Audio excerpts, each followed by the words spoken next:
매 주일 오전 예배 때는 그 주간에 우리의 공동체 성경 읽기 본문을 가지고 설교를 합니다. 이번 주간에 우리는 잠언서를 읽게 됩니다. 잠언의 그 사전적인 의미는 가르쳐서 훈계하는 말입니다. 이 잠언에는 기독교의 근본 진리인 구원이나 언약이나 예배에 대한 언급은 등장하지 않습니다. 대신에 이 잠언에는 세상에서 어떻게 살아야 하는지에 대한 내용이 가득 담겨 있습니다. 그래서 많은 사람들이 이 잠언을 윤리 교과서나 아니면 자기 개발서처럼 읽게 되는 경우들이 많이 있습니다.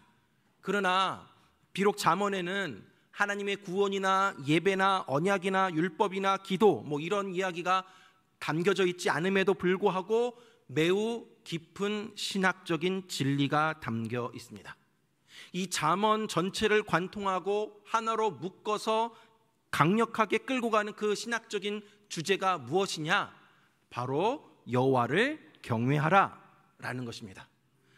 그래서 잠언에서는 여호와를 경외하는 사람이라면 어떻게 생각하고 행동하며 살아가야 할 것인가에 대한 교훈과 권면이 많이 담겨 있습니다. 오늘 본문에도 신앙생활에 있어서 중요한 지침들이 담겨 있습니다. 오늘 본문을 통해서 우리가 하나님과 어떠한 관계를 맺어야 하고 또 어떻게 섬겨야 하며 그 결과는 무엇인지 함께 살펴보도록 하겠습니다. 자, 첫째로 말씀을 소중히 여겨야 합니다. 1절 말씀 보니까 내 아들아 나의 법을 잊어버리지 말고 내 마음으로 나의 명령을 지키라 라고 되어 있습니다. 잠언의 저자인 솔로몬은 나의 법을 잊지 말고 나의 명령을 지키라 라고 말합니다. 여기서 그가 말하고 있는 법이라는 것은 율법을 뜻하는 토라입니다. 솔로몬은 바로 하나님을 경외하는 마음을 가르치는 그 법을 잊지 말아야 한다라고 권면합니다. 여기서 잊어버리지 말라라는 뜻은 단순히 망각하지 말라라는 의미가 아닙니다. 말씀을 무시하고 냉대하지 말라라는 뜻도 포함되어 있습니다. 하나님의 법을 잊지 말고 하나님의 명령을 마음에 간직해야 한다라는 것이죠. 하나님 말씀을 무시하는 것, 그것은 곧 하나님을 무시하는 것과 마찬가지입니다. 솔로몬은 3절에서 다시 한번 말씀을 소중하게 여기는 태도를 가져야 한다는 것을 권면하고 있습니다. 3절 말씀 보니까 인자와 진리가 내게서 떠나지 말게 하고 그것을 내 목에 매며 내 마음판에 새기라 라고 하고 있습니다. 여기서 인자라는 것은 하나님의 사랑을 의미하고 진리라는 것은 하나님의 가르침을 의미합니다. 솔로몬은 하나님의 사랑과 하나님 가르침 버리지 말고 그것을 목에 걸고 다니라 라고 합니다. 인자와 진리로 만들어진 그 목걸이 목에 메고 다니라고 권면하고 있습니다. 여기서 목걸이를 맨다라는 것은 여러분 귀금속 아주 값비싼 다이아몬드 같은 목걸이 소중하게 여기고 간직하는 것처럼 하나님의 사랑과 하나님 말씀 늘 우리 마음속에 소중하게 모시고 살아가라 라는 의미가 담겨져 있습니다. 그래서 3절 하반절 말씀에 보면 마음속에 깊이 새겨두라 라고 다시 한번 반복해서 권면하고 있는 것이죠. 솔로몬은 말씀을 목에 메고 마음에 새기라 라고 하고 있는 그 이유는 바로 말씀을 잊지 않기 위해서입니다. 귀중한 장신구를 목에 걸고 다니듯이 하나님 말씀을 소중하게 여기고 한시라도 잊지 말고 그 말씀을 우선순위에 두고 살아가라 라는 권면의 말씀입니다. 자, 이렇게 하나님의 말씀을 소중하게 여기고 마음에 새기게 되면 어떤 결과가 나올까? 말씀을 소중히 여기고 마음에 새기는 자에게 주어지는 그러한 축복은 무엇인가? 2절 말씀에 보니까 그리하면 그것이 내가 장수하여 많은 해를 누리게 하며 평강을 더하게 하리라. 자, 하나님 말씀을 소중히 여기고 또 그 말씀대로 살아가는 자에게 하나님이 두 가지의 복을 주시는데, 그 첫째는 장수의 복이고 둘째는 평강의 복입니다. 여기서 장수라는 것은 단순히 오래 사는 것만을 의미하는 것이 아닙니다. 활력 있는 건강한 삶으로서의 오래 사는 것을 의미하는 것입니다. 여기다가 평강을 더한다니까 이보다 더 좋을 수는 없는 것이죠. 뿐만 아닙니다. 하나님 말씀을 소중하게 여기고 그 말씀대로 살아가는 자가 받는 복이 하나가 더 있는데, 4절 말씀에 보니까 이렇게 되어 있습니다. 그리하면 네가 하나님과 사람 앞에서 은총과 귀중히 여김을 받으리라. 자, 그는 하나님께 은총을 받고 사람들 가운데 귀중히 여김을 받는 삶을 살아가게 된다라는 것이죠. 다시 말하면 하늘에서도 하나님께 인정을 받고 땅에서도 가치 있는 존재로 대우받고 사회적인 존경을 얻는 복을 누리게 된다라는 것입니다. 어떤 사람이 이러한 복을 누린다고요? 하나님 말씀을 소중히 여기고 마음판에 새기며 그 말씀대로 살아가는 사람들이 이러한 복을 누리게 됩니다. 사랑하는 여러분, 여러분은 하나님의 말씀을 귀중히 여기고 그것을 삶의 우선순위에 두고 있으십니까? 말씀대로 살아가려고 애를 쓰고 있으십니까? 하나님 말씀을 우리 마음에 새기고 소중하게 간직한다라는 말, 그런 말은 그냥 단순히 말씀 읽고 듣고 묵상하고 암송하는 것만을 의미하지 않습니다. 욕심이 우리 마음을 주장하게 하는 것이 아니라 하나님의 말씀, 하나님의 뜻이 우리 마음을 주장하도록 하라라는 것입니다. 말씀이 우리 일상 속에 자리 잡을 수 있도록 해야 한다는 것이죠. 혹시 여러분 신앙생활과 일상의 삶이 나뉘어져 있지는 않으십니까? 신앙과 일상이 분리되어 있다면 그것은 매우 심각한 일입니다. 말씀이 생활화되어야 하고 신앙이 생활화되어야 하는 것입니다. 누구를 만나든지 어디에 있든지 그 시작점, 그 무엇을 하든지 하나님의 뜻을 따라가는 그런 신앙이 삶의 현장 속에서 꽃 피어나야 한다는 것이죠. 그것이 바로 하나님 말씀대로 살아가는 우리의 태도입니다. 다시금 하나님의 말씀을 소중히 여기며 마음에 새기시기를 바랍니다. 말씀 중심대로 살아가시기를 바랍니다. 그리함으로 말미암아 장수의 복과 평강의 복을 누리며 하나님과 사람 앞에 존귀히 여김을 받아 나아가는 저와 여러분들 되기를 간절히 바랍니다. 두 번째로 우리가 어떤 삶을 살아야 하냐? 범사에 하나님을 인정해야 합니다. 6절 말씀 보니까 너는 범사에 그를 인정하라. 그리하면 내 길을 지도하시리라. 자, 솔로몬은 범사에 하나님을 인정하라 라고 합니다. 범사, 모든 일에 있어서 잘 될 때나 안 될 때나 기쁠 때나 슬플 때나 하나님을 인정해야 한다라는 것이죠. 그리하면 하나님께서 우리의 길을 지도해 주신다라고 합니다. 여기서 여러분 그리하면이 중요합니다. 무슨 말씀일까요? 범사에 하나님을 인정하는 자만이 하나님이 그 길을 인도해 주신다라는 것이죠. 만약에 우리의 생활에 범사에 하나님을 인정하지 아니하면 하나님도 그의 인생을 인도하지 않겠다라는 말씀입니다. 그렇다면 어떻게 하는 것이 하나님을 인정하는 삶일까요? 오늘 본문 5절 상반절 말씀이 이렇게 나와 있습니다. 너는 마음을 다하여 여호와를 신뢰하고 라고 되어 있습니다.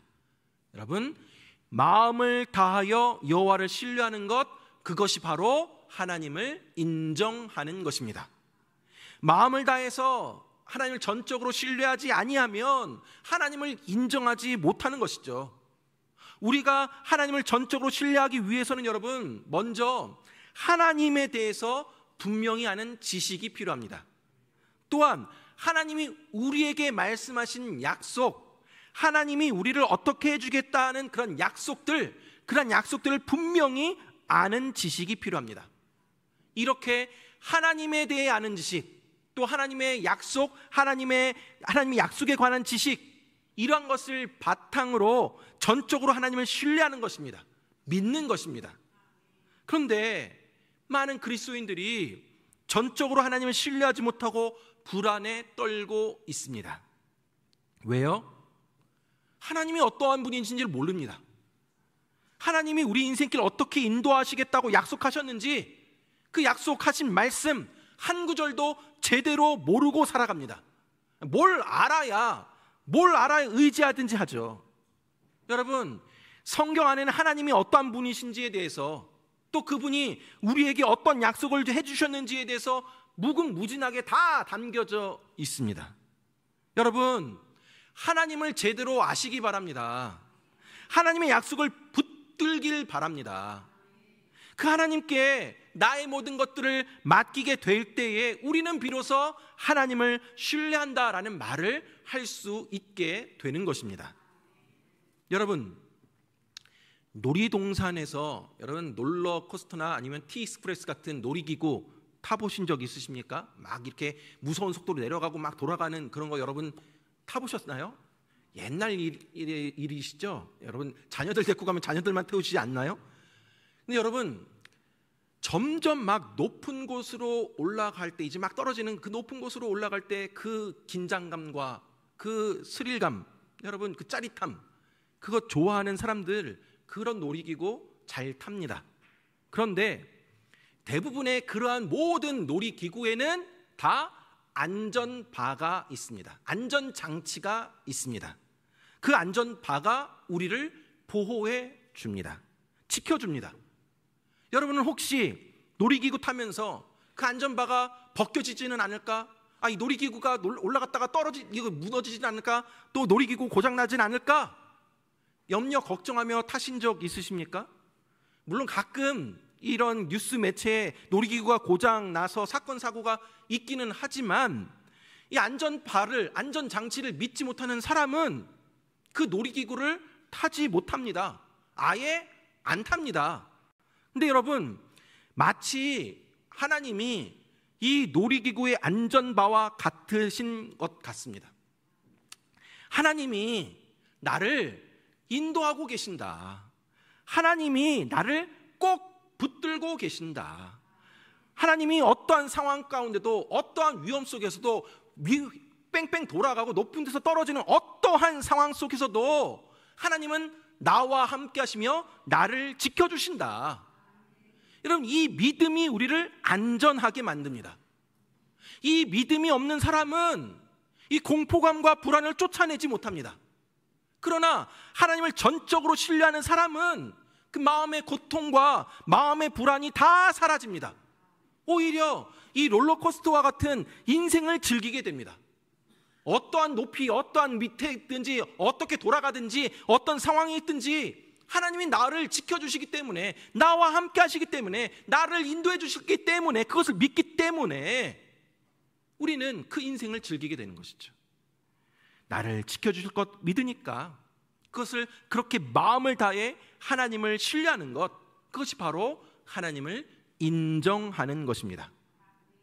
또한 어떻게 하는 것이 범사에 하나님을 인정하는 것일까요?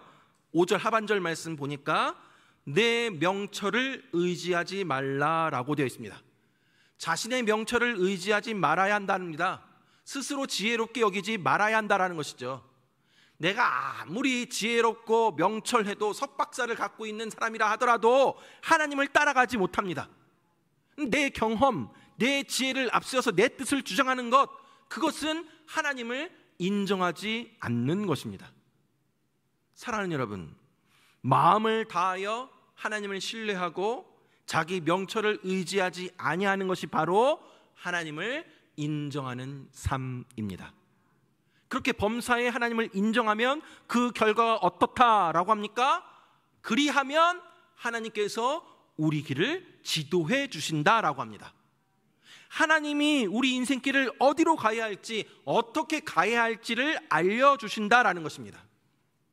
때로는 내가 가고 싶은 길을 하나님이 허락하지 아니하실 때가 있습니다. 내가 가려고 아둥바둥 애를 쓰는데 못 가게 하십니다. 또 어떤 때는 내가 별로 생각하지도 않았던 길, 가고 싶지 않았던 길을 하나님이 그 길로 인도하시기도 합니다. 하나님이 지도하시는 것입니다. 하나님 우리 인생의 멀리까지 보시는 분이십니다. 그러므로 내가 이 길을 걸어가면 안 된다라는 것을 하나님 미리 알고 계시기 때문에 브레이크를 걸기도 하는 것이고, 또한 반대로 이 길을 가야 하기 때문에 그 길로 몰아가기도 하십니다. 그 지혜로운 분이 우리의 길을 지도해 가시는 것입니다. 근데 만약에 자기 자신이 하나님처럼 지혜롭다라고 하면서 내 인생 내 마음대로 살겠다, 내 뜻대로 살아가겠다라고 하고 자기만 의지하고 살아가는 사람이라면 그 사람 아무리 신앙생활 오래 하였다 하더라도 계속 하나님과 충돌을 일으키게 됩니다. 내가 원하는 길 하나님 막으시니까 하나님 원망하고 불평하고 사사건건 하나님과 다툽니다. 이런 사람은 마음이 평안할 날이 없습니다. 하나님이 가지 말라고 하면 가지 말아야죠. 하나님 그 길을 막으면 비록 지금 내가 남보다 뒤처지는 것 같고 손해보는 것 같고 또 대로 이렇게 돌아가는 것 같다 하더라도 하나님이 나보다 지혜로운 분이시니까, 하나님 내 인생 책임지시니까 그분에게 전적으로 맡기면 하나님 반드시 좋은 길로 인도해 주실 것이다, 그것을 믿으며 나아가야 한다는 것이죠. 다윗은 이렇게 고백합니다. 시편 143편 8절 말씀에 보면, 아침에 나로 하여금 주의 인자한 말씀을 듣게 하소서. 내가 주를 의뢰함이니이다. 내가 다닐 길을 알게 하소서. 내가 내 영혼을 주께 드림이니이다 라고 하고 있습니다. 다윗은 하나님, 내 인생 모든 것을 하나님이 아시오니 오늘도 내가 다닐 길을 가르쳐 주옵소서. 내 영혼 하나님께 맡겨드립니다 라고 하고 있습니다. 참으로 지혜로운 사람입니다. 사랑하는 여러분, 내 명철을 의지하지 말고 내 뜻보다 크신 하나님의 계획을 신뢰함으로 범사의 하나님을 인정하시기 바랍니다. 그리할 때 하나님이 우리 인생길을 좋은 길, 평안한 길, 또 행복한 길로 인도해 주시며 나의 가는 발걸음을 책임져 주실 줄 믿으시기 바랍니다. 세 번째로, 마지막으로 우리 여호와를 경외해야 합니다. 7절 하반절 말씀 보니까 여호와를 경외하며 악을 떠날지어다 라고 나왔습니다. 자, 오늘 본문의 솔로몬은 여호와를 경외하며 악을 떠나라 라고 합니다. 여기서 악을 떠나라 라는 말은 하나님을 경외해야 한다는 말과 같습니다. 잠언 8장 13절 말씀 보니까 여호와를 경외하는 것은 악을 미워하는 것이라. 나는 교만과 거만과 악한 행실과 패역한 입을 미워하느니라 라고 되어 있습니다. 자, 여호와를 경외하는 것, 악을 미워하는 것이다 라고 합니다. 여기서 악이라는 게 무엇입니까? 우리가 늘 생각하게 되는 살인, 간음, 도적질 이런 것도 악입니다. 그러나 그것뿐만 아니라 자기 중심에 놓고 살아가는 삶의 태도가 악이고 죄입니다. 하나님이 우선순위에 있는 것이 아니라 내가 제일 먼저다고 생각하는 삶의 태도가 악이라는 말입니다. 이러한 악에서 떠나야 합니다. 왜냐하면 악이 우리 생활에 그대로 있으면 우리의 눈을 막고 귀를 막고 우리의 마음을 흐리게 합니다. 그럼 하나님이 내 인생길 앞에서 걸어간다 하더라도, 하나님이 내 길을 인도해 주시고 지도해 주신다 하더라도 하나님을 보지 못합니다. 그저 자기 마음대로 살아가게 되는 것입니다. 그렇다면 우리가 하나님을 경외하며 악에서 떠나게 될 때에 따라오는 유익, 그것은 무엇일까? 8절 말씀 보니까 이것이 내 몸에 양약이 되어 내 골수를 윤택하게 하리라 라고 하고 있습니다. 하나님을 경외하는 태도는 우리 몸에 보약이 되어서 상처가 낫게 하고 아픔이 사라지게 합니다. 또한 우리 모든 뼈가 윤택하게 되는 유익을 얻게 됩니다. 윤택하게 된다라는 것의 그 의미는 내 인생의 두려움이나 인생의 불안함이 다 떠난다라는 것입니다. 인생이 비로소 평강을 누리게 된다는 것입니다. 마음에 늘 여유가 생긴다라는 것이죠. 조급하지 아니하고 남에 대해서 각박하지도 아니하고 늘 자기 안에 있는 그 평안, 샬롬을 다른 누군가에게 선한 영향력으로 이렇게 전해지게 되고, 그래서 그것이 그리스도의 향기가 되는 삶을 가르치는 것입니다. 이것이 참 신앙생활입니다. 특별히 솔로몬은 우리가 하나님을 경외하는데 마음만으로 하지 말고 물질적인 헌신을 통해서 그 마음을 고백하라고 권면합니다. 9절 말씀 보니까 내 재물과 내 소산물의 처음 익은 열매로 여호와를 공경하라 라고 되어 있습니다. 우리의 재물과 소산물의 첫 열매로 하나님을 공경하라 라고 권면을 합니다. 여기서의 첫 열매라는 것은 그 의미가 뭐냐면 땅에서 나는 모든 곡식 중에 최고의 것, 최상의 것을 가리키고 있습니다. 따라서 첫 열매, 첫 소산물을 하나님께 드린다 라는 것은 내 모든 소유, 내 모든 소산의 궁극적인 소유권이 다 하나님께 있다 라는 것을 인정하는 것이고, 동시에 내가 가진 모든 소유를 하나님의 뜻대로 사용하겠다라는 믿음의 고백이자 응답입니다. 나에게 있어서 가장 좋은 것을 드린다라는 것은 그것이 시간이건 재능이건 마음이건 가장 드린 물질이건 가장 좋은 것을 드리는 것, 이것은 사실 여러분 전부를 드리고자 하는 마음입니다. 솔로몬은 이와 같이 하나님을 향한 경외심을 물질로 고백을 하면서 살아가는 삶을 살아가는 사람에게 하나님이 더 큰 물질적인 축복을 주실 것이다라고 말씀하고 있습니다. 10절 말씀 보니까 어떡합니까? 너희가 그렇게 하면 내 창고가 가득히 차고 내 포도즙 틀에 새 포도즙이 넘치리라. 너에게 있어서 가장 최상의 것, 또 네가 가장 아끼는 것, 그거 아끼지 아니하고 한번 하나님께 드려보라. 그리하면 내 창고가 가득히 차고 내 포도즙 틀에 새 포도즙이 넘칠 것이다 라고 합니다. 즉 하나님께서도 결코 우리를 줄이게 하시지 아니하고 목마르게 하시지 아니하고 풍성하게 채워주신다라는 것입니다. 하나님은 우리가 그렇게 우리의 전부를 드릴 때 기쁨이 차고 넘치는 삶이 될 것이라고 말씀하고 있습니다. 하나님을 향한 경외심을 물질로 표현하는 사람의 창고가 가득 차고 포도주 통에 포도주가 넘치게 됩니다. 여러분, 우리가 하나님께 드리는 것보다 우리 하나님은 더 풍성한 것으로 채워주시는 분이십니다. 사랑하는 여러분, 최고의 것을 하나님께 드리는 사람에게 하나님은 또다시 최상의 복으로 갚아주심을 믿으시기 바랍니다. 우리의 모든 것이 다 하나님의 것임을 고백을 하면서 하나님의 지혜에 우리의 모든 삶을 의탁하는 삶을 살아가시기를 바랍니다. 그리할 때 하나님은 우리의 삶에 필요한 모든 것을 넉넉하게 채워주시고 넘치도록 갚아주실 줄 믿으시기 바랍니다. 말씀을 맺도록 하겠습니다. 사랑하는 여러분, 오늘 본문을 통해서 우리 인생의 중요한 지침들을 살펴보았습니다.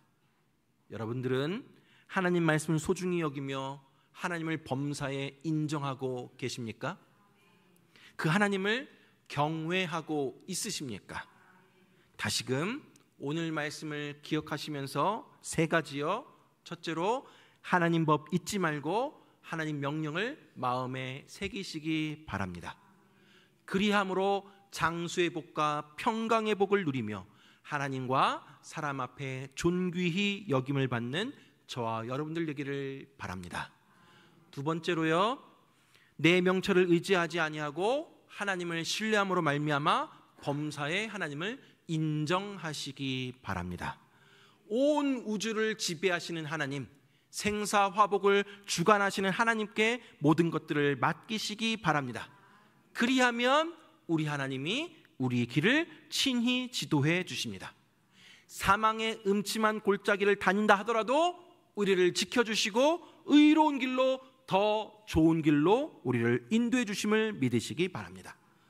마지막으로 범사에 일상 속에서 모든 순간순간마다 하나님을 경외하며 악을 떠나시기 바랍니다. 마음과 물질로 하나님을 경외함으로 말미암아 창고가 가득 차고 포도주층에 포도주가 넘치게 되는 축복을 누려나가는 저와 여러분들 되길 주님의 이름으로 축원합니다.